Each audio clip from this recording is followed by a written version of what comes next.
নমস্কার, কেমন আছেন সবাই? আশা করি খুব ভালো। আমি আপনাদের সাথে শেয়ার করতে চাইতেছি আমি কলকাতা থেকে কিভাবে মায়াপুর গেলাম। কত সময় লাগলো। আসলে কলকাতা থেকে মায়াপুর যাইতে প্রায় 3 ঘন্টার মতো লাগে যদি গাড়ি রেন্ট করে যান। তার উপর যে যাওয়ার পথে কিন্তু সকালে ব্রেকফাস্টটা আমি যেখানে ডাব্বাগুলো আছে সেখান থেকেই করে নিচ্ছি। তারপরে একটু ফটোশ্যুট করলাম। তারপরে যে যাওয়ার পথে একটু ভিডিও করলাম। যখন যাইতেছি অনেক আর্লি মর্নিং কিন্তু আমি রওনা হয়ে গেছি।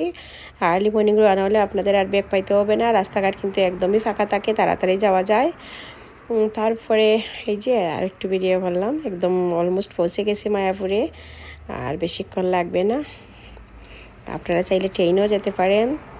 তারপরে যে মায়াপুরে যে মেন গেট দিয়ে ঢুকে গেলাম। এখানে গাড়ি পার্কিংয়ের সুব্যবস্থা আছে।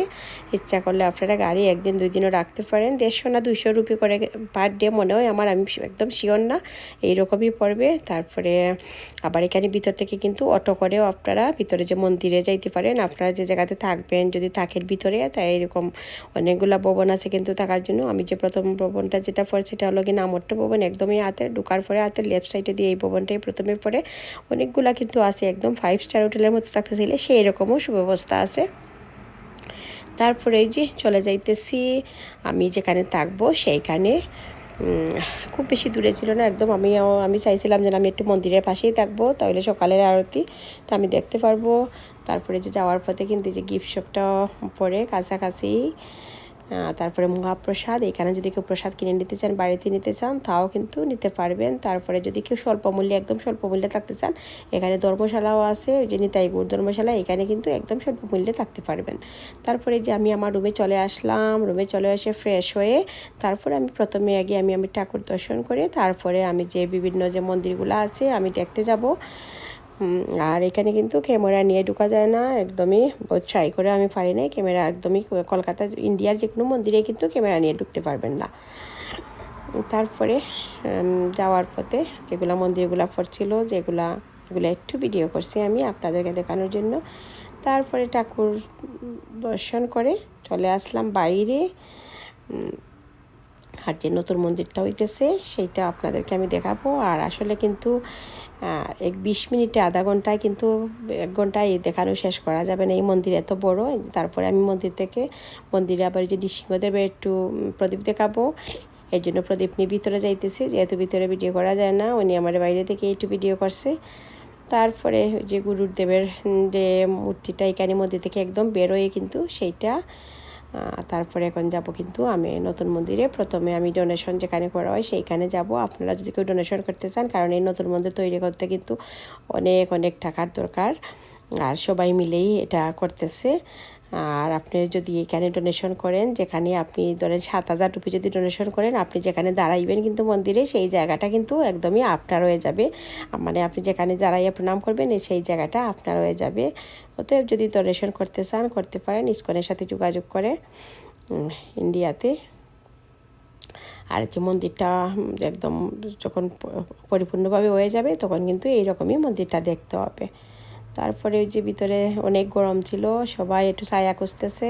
তারপরে যে ডোনেশনের যে অফিসটা সেইটারও আমি একটু ভিডিও করলাম, যেখানে এখানে সবাই এসে ডোনেশন করে। তারপরে আমি নতুন মন্দির দেখতে যাব। এখান থেকে একজন প্রভু আমাদেরকে নিয়ে যাবেন। এই যে একা একা যাবেন না, যেহেতু কাজ চলতেছে, অনেক রিক্সি, কোন জায়গা থেকে লুয়া টুয়া পড়ে আছে, কোনো সময় পায়ে দিয়ে ঢুকে যাবে। এর জন্য ওরা বলছেন যে আপনারা একলা যাবেন না, একজন প্রভু আপনাদেরকে নিয়ে যাবেন। এই যে একজন প্রভু আমাদের সাথে আছেন, উনি আমাদেরকে নিয়ে যাইতেছেন। এবং ওনার সাথে গেলে একটা ভালো সুবিধা, না আপনারা জানতে পারবেন কোন জায়গাতে কী হবে, কোন জায়গাতে রাধাকৃষ্ণ স্থাপিত হবেন, কোন জায়গাতে পঞ্চপতত্ব স্থাপিত হবেন। এর জন্য ওনাদের সাথে গেলে পরে এখানের মহিমা জানা যায়। আসলে একা গেলে কিছু বোঝা যায় না, দেখলে পরেও বোঝা যায় না কী হবে এখানে। তারপরে যে এই যে নতুন মন্দিরটা হইতেছে, এইটার সাথে কিন্তু আরেকটা এখানে, এটা মন্দির না আসলে, এখানে এটা একটা ভবন হবে। এটার সাথে এটার কানেকশন দেখেন কি সুন্দর করে, যখন পরিপূর্ণভাবে রেডি হবে তাহলে কিন্তু অনেক সুন্দর লাগবে দেখতে। এটা কিন্তু কাজ চলতেছে, এর জন্য সেই রকম। আর এখন আমি যাইতেছি ভিতরে। বাইরে থেকেই দেখেন কি অপূর্ব, কি সুন্দর।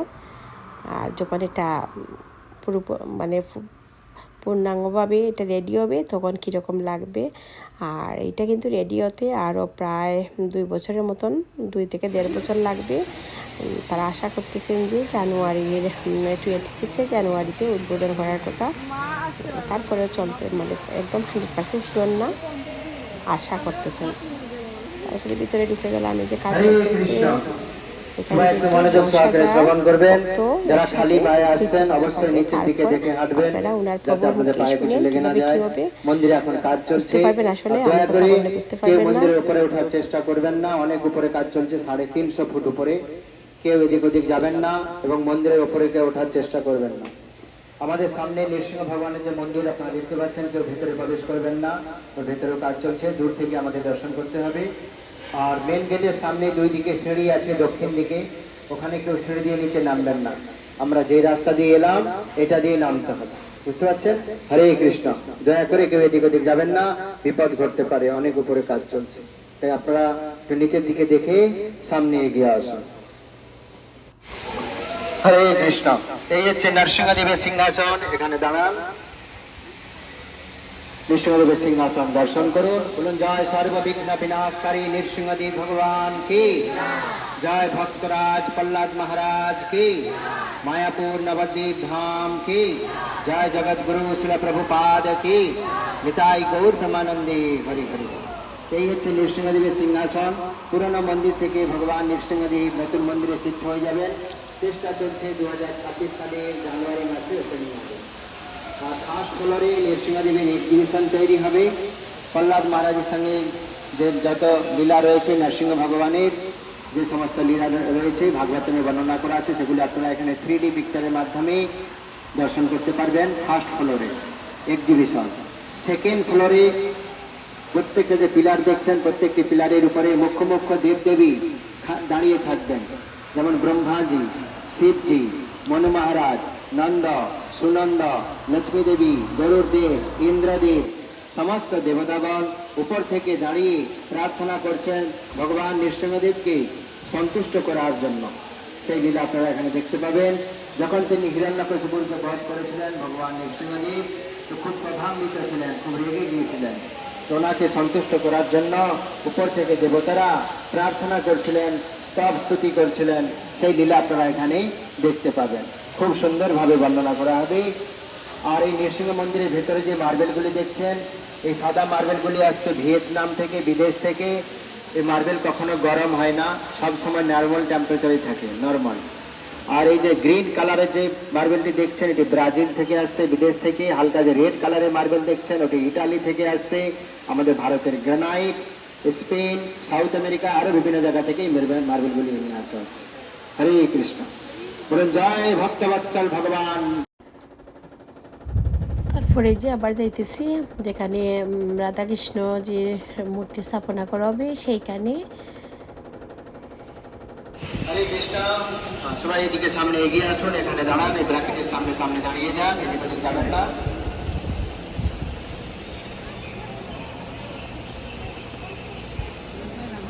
সবাই বলুন হরে কৃষ্ণ, হরে কৃষ্ণ, কৃষ্ণ। এখানে কিন্তু একসাথে 10,000 ভক্ত একসাথে নৃত্য করতে পারবে।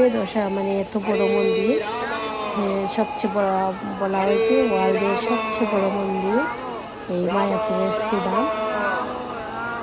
হরে হরে, ধরে বলুন গৌরাঙ্গা, গৌরাঙ্গা, জয় নিত্যানন্দ, জয় নিত্যানন্দ, জয় জগৎগুরু শিল প্রভুপাদ কি, শ্রী শ্রী মায়াপুর নবদ্বীপ ধাম কি, অনেকটা গাড়ি বাকি রয়ে গেছে, আর 2 বছর লাগবে। এই নতুন মন্দির দর্শন করতে আসার জন্য সবাইকে সুস্বাগতম। এই হচ্ছে মেন মন্দির, যার উচ্চতা হচ্ছে 350 ফুট। গ্রাউন্ড ফ্লোর থেকে সুদর্শন চক্র পর্যন্ত।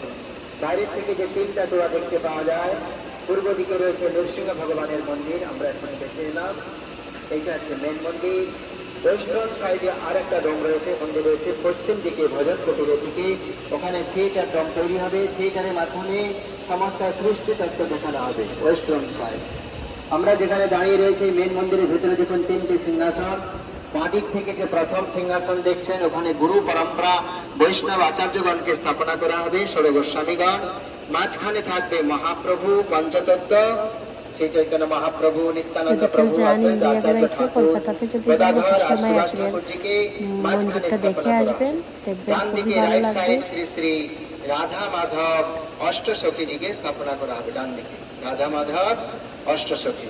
নতুন করে কোনো ভগবানের বিগ্রহ প্রতিষ্ঠা হবে না, পুরনো মন্দির থেকে ঠাকুরজি নতুন মন্দিরে চলে আসবেন। চেষ্টা চলছে 2026 সালের জানুয়ারি মাসের দিকে ওপেনিং হবে। এখানে যে দেখছেন ফার্স্ট ফ্লোর, সেকেন্ড ফ্লোর আর থার্ড ফ্লোর পর্যন্ত খুব সুন্দর এক্সিবিশন তৈরি হবে।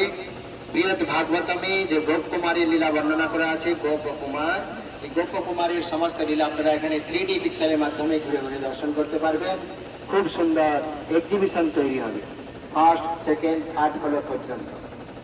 এবং মাঝখান থেকে যে দেখছেন একটি রশ্মি নেমে আসছে একদম মিডিল থেকে, ওখান থেকে একটি স্যান্ডেলিয়ার ঝুলানো থাকবে, এক একটা ব্রহ্মাণ্ড এইভাবে ঘুরতে থাকবে। 14 ভুবন আপনারা এখানে দেখতে পাবেন, 14 স্টেপ। আমরা রয়েছে পৃথিবীর মাঝখানে, যেটাকে বলা হচ্ছে মর্তলোক, আসলে এটা হচ্ছে মৃত্যুলোক। এখানে সবাইকেই মরতে হবে, তাই না? আমাদের উপরে আছে 7টা লোক, নিচে রয়েছে 7টি লোক। উপরে যে 7টা লোক রয়েছে ভূ ভুবা সা জন তপ মহা সত্য লোক। তারপরে আছে চিন্ময় ধাম, বৈকুণ্ঠ ধাম, যেখানে ভগবান বিষ্ণু থাকেন। সবার উপরে রয়েছে রাধা কৃষ্ণের ধাম, গোলক ও বৃন্দাবন, গোলক বৃন্দাবন। সেই এক একটা প্ল্যানেট, এক একটি ব্রহ্মাণ্ড এইভাবে ঘুরতে থাকবে, যাতে মানুষ বুঝতে পারে আমাদের উপরে কটা লোক রয়েছে। দেবদেবী কোথায় থাকেন, শিবজি কোথায় থাকেন, ব্রহ্মাজি কোথায় থাকেন, ঋষিমুনি লোকেরা কোথায় থাকেন, ভগবান বিষ্ণু কোথায় থাকেন এবং রাধা কৃষ্ণ কোথায় থাকে, আপনি এখান থেকে পরিষ্কার বুঝতে পারবেন। এক একটা ব্রহ্মাণ্ড এইভাবে ঘুরতে থাকে। আমাদের নিচে আছে 7 স্টেপ, তল, অতল, ভূতল, সুতল, মহাতল, তলাতল, রসাতল। ওয়েস্টার্ন সাইড যে ডোম আছে ওখানে থিয়েটারের মাধ্যমে দেখানো হবে। মানে এখানে বোঝানো হচ্ছে যে ভালো কর্ম করলে প্রমোশন, নাহলে ডিমোশন। বুঝতে পারছেন? যদি ভালো কর্ম করেন তাহলে ঊর্ধ্বগতি, নাহলে নিম্নগতি। এখন আপনি বিচার করুন আপনি কেমন কর্ম করবেন। সেই জন্য এই মন্দিরের নাম দেওয়া হয়েছে টেম্পল অফ বৈদিক প্ল্যানেটোরিয়াম, এক অদ্ভুত বৈদিক তারামণ্ডল মন্দির। বুঝতে পারছেন? হরে কৃষ্ণ। এখানে ছিল প্রভুপাদ দেখাতে চেয়েছেন, যারা দেবদেবীর আরাধনা করছেন স্বর্গলোকে যাবেন, যারা শিবজির ভক্ত শিবলোকে যাবেন, যারা ব্রহ্মাজির ভক্ত ব্রহ্মলোকে যাবেন, যারা ভগবান বিষ্ণুর ভক্ত বৈকুণ্ঠে যাবেন, রাধা কৃষ্ণের ভক্ত ব্যাক টু গড হেড গোলক বৃন্দাবন যাবে, এতে কোনো সন্দেহ নেই। হরি বল। তো আপনারা কোথায় যেতে চান? বলুন হরে কৃষ্ণ হরে কৃষ্ণ কৃষ্ণ কৃষ্ণ হরে হরে, হরে রাম হরে রাম রাম রাম রাম হরে হরে। জয় শ্রী প্রভুপাদ কি জয়। এত বড় মন্দির আমরা নির্মাণ হতে দেখতে পাচ্ছি। এই মন্দিরের ভবিষ্যৎবাণী করে গিয়েছিলেন আজ থেকে প্রায় 535 বছর আগে নিত্যানন্দ প্রভু, যিনি ছিলেন স্বয়ং বলরাম। তিনি যখন প্রথম এই নবদ্বীপ ধাম মন্ডল পরিক্রমা করছিলেন জীব গোস্বামী আচার্যকে নিয়ে, তো জীব গোস্বামী আচার্যকে বলে গিয়েছিলেন নিত্যানন্দ প্রভু যে দেখো হে জীব, এইখানে এক অদ্ভুত মন্দির হইবে প্রকাশ, গৌরাঙ্গের নিত্য সেবা হইবে বিকাশ। বুঝতে পারছেন? এটা কোনো সাধারণ মন্দির নয়। আমরা খুবই সৌভাগ্যবান যে আমাদের জীবনে সেই মন্দির আমরা তৈরি হতে দেখতে পাচ্ছি। অদ্ভুত মন্দির। যদি 100 বছর পরে তৈরি হতো তাহলে আমরা কেউ দেখতে পেতাম না, সেবা করার সুযোগ পেতাম না। তাই আপনারা এই সুযোগকেও হাতছাড়া করবেন না। শ্রীমান মহাপ্রভুর এই মন্দির নির্মাণ কার্যে আপনারা খুশি মনে যে যা পারেন অনুদান করার চেষ্টা করবেন। নিচে আমাদের ডোনেশন অফিস রয়েছে, TOVP সেবা অফিস, ওখানে আপনারা সংকল্প করতে পারেন, ফর্ম ফিল আপ করতে পারেন, আস্তে আস্তে ব্যাংক অ্যাকাউন্টের মাধ্যমেও দিতে পারেন। আমার বলার উদ্দেশ্য হচ্ছে কেউ খালি হাতে যাবেন না। প্রভুর এই মন্দির নির্মাণ কার্যে আপনারা খুশি মনে অনুদান করার চেষ্টা করবেন, কেননা এই সুযোগ আর বারবার আসবে না। এটা কোনো সাধারণ মন্দির নয়। বলুন জয় নিত্যানন্দ প্রভু কি, শ্রী গৌরাঙ্গ মহাপ্রভু কি, মায়াপুর নবদ্বীপ ধাম কি, এক অদ্ভুত বৈদিক তারামণ্ডল মন্দির কি, জয় নিতাই গৌর প্রেমানন্দে। হরে বল। যারা এই হরে কৃষ্ণ নাম টিকিট নেবেন তারাই গোলক বৃন্দাবন যাবেন। বুঝতে পারছেন? আর যারা দেবদেবীর আরাধনা করছেন স্বর্গলোকে যাবেন। এটা ক্লিয়ারলি এখানে বোঝানো হচ্ছে। যেমন আপনারা যদি মুম্বাই যান তাহলে মুম্বাইয়ের টিকিট কাটতে হবে। এমন নয় যে মুম্বাইয়ের টিকিট নিয়ে আপনি চেন্নাই যেতে পারবেন না। বা আমেরিকা যেতে পারবেন না বা দিল্লিও যেতে পারবেন না, যেখানে টিকিট কেটেছেন সেখানেই যাবেন। এখানেও তথাপি আপনি যার ভক্ত সেখানে যেতে পারবেন। কিন্তু একবার যদি আমরা শ্রীহরির ধামে পৌঁছে যাই, আর আমাদের বারবার এই দুঃখালয় সংসারে ফিরে আসতে হবে না। এই 14 ভুবন বারবার ঘুরপাক খেতে হবে না। জন্ম মৃত্যু জরাব্যাধির চক্কর থেকে চিরকালের জন্য আপনি মুক্তি পেয়ে যাবেন, এবং সবসময় সেখানে চিদানন্দ আনন্দ, সবসময় আনন্দ ভগবানের ধামে পৌঁছে গেলে আর আমাদের এই দুঃখ থাকবে না। হরে কৃষ্ণ। বুঝতে পারছেন? তো এই মন্দিরে খরচ প্রায় 1000 কোটি টাকার কাছাকাছি পৌঁছে যেতে পারে, 1000 করোড়, যার মধ্যে 300 কোটি টাকা একজনই দিয়েছেন। তিনি হচ্ছেন শিল প্রভুপাদের অন্যতম শিষ্য অ্যালফ্রেড বুশফোর্ড, আমেরিকাবাসী। তিনি একাই 300 কোটি টাকা দিয়েছেন। ওনার দীক্ষিত নাম হচ্ছে Ambarish Das. Alfred Bushford, Henry ফোর্ডের গ্রেট গ্র্যান্ডসন। ওনার স্ত্রী আমাদেরই বাংলার বাঙালি। হরে কৃষ্ণ। ওনার ওয়াইফ। তো যাই হোক, এই মন্দিরে মোট 14টা লিফট তৈরি হবে। 2টো লিফট হবে পূজারীদের জন্য, আর 12টা লিফট হবে আপনাদের জন্য। উপরে উঠে দর্শন করতে পারবেন। আসুন আমরা মেন গেট দর্শন করবো। এটাই হচ্ছে মুখ্য দ্বার, মেন এন্ট্রান্স, মেন গেট। এই মন্দিরের দুই দিকে দাঁড়িয়ে আছেন জয় আর বিজয়, ভগবান বিষ্ণুর দ্বারপাল। সাদা কাপড়ে ঢাকা রয়েছে জয় আর বিজয়।